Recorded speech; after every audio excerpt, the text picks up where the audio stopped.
red light, green light, yield, slow down, stop, walk, don't walk, 50 kilometers an hour, 30 kilometers an hour, school zone, pedestrian crosswalk. Yes, for drivers out there, you will no doubt be familiar with the dozens and dozens of injunctions that you are exhorted to adhere to every minute of every day that you are on the roads. And of course it's that way. Why shouldn't it be that way? I'm sure if we are all being honest with ourselves, we can all attest to those times in our life when on the road we have resorted to four-letter colorful words to describe the actions of the car in front of us that happens to be turning too slowly when we'd like to continue straight through the intersection, or any other number of events that happen on the road every single day that tend to piss us off, to not put too fine a point on it. Myself, as well as I'm sure everyone who's listening who is a driver, has had experiences like that. But what if I was to tell you that it is not the green lights, red lights, and other traffic signage and exhortations that actually keep order on the streets, but the exact opposite? What if I was to frame it this way? Whatever comes between you and the green light that is about to turn into a red light is not a human being, is not someone with a story that you care about, going somewhere for any number of reasons, just like yourself, trying to get from point A to point B, but is immediately and thereby a human obstacle. And all other considerations of that person's humanity go out the window because they are no longer a human, they are an obstacle. So, let's keep that idea in mind for a moment and examine an interesting article that was recently posted by a Corbett Report listener in the Netherlands, Tor Valberg, on his site updatetoday.net, where he asked the rhetorical question, what happens when the traffic lights go out? Talking about the recent power outage in Amsterdam that resulted in, yes, many traffic intersections in Amsterdam being without the governance of traffic lights. What resulted from this?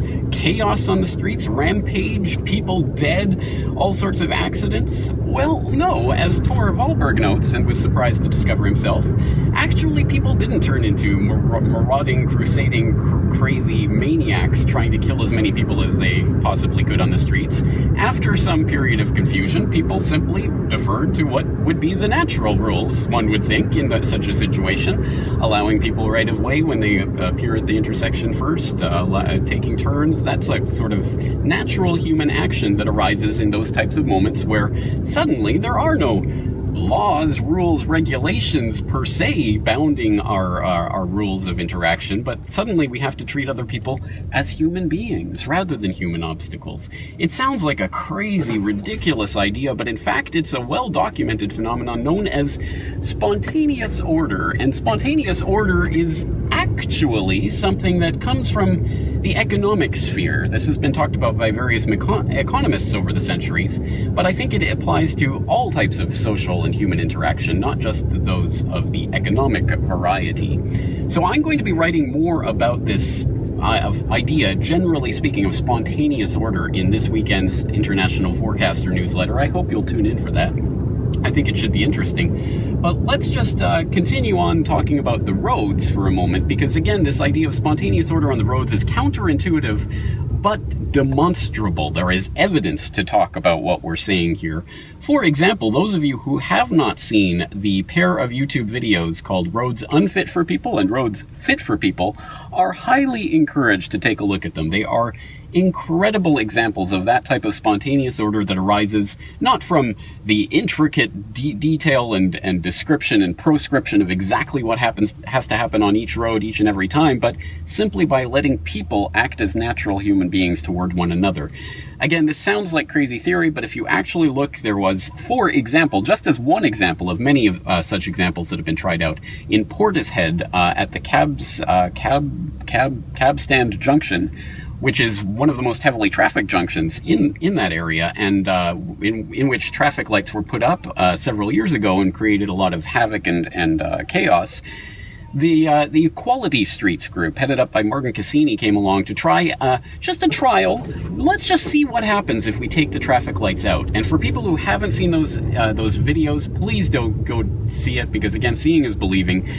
It is incredible, the phenomenon that happened there, where they took the traffic lights out, and not only did it not cause chaos and blood and rampage on the streets, it actually caused more traffic to flow through that junction on a daily basis, resulting in 50% reduced commute times for the commuters who use that junction, and not a single accident or injury during the time of the trial, after which the Portishead Town Council decided to make it a permanent move. They took out the traffic light altogether. Now, I'm not saying that what we should do is go and take out all traffic lights from everywhere and all regulations on the road overnight. People have to be conditioned into seeing other people as human beings equally as much as we've been conditioned our entire lives into seeing other people as obstacles who are only bounded by laws, regulations, authorities, and police. But it is a huge transition that has to take place, but it is one that is possible. Once again, the concept is spontaneous order. I have more to say about that in my newsletter coming up this weekend. Take a look for it. Until then, I'm your host, as always, James Corbett of CorbettReport.com, thanking you for joining me. Talk to you again real soon.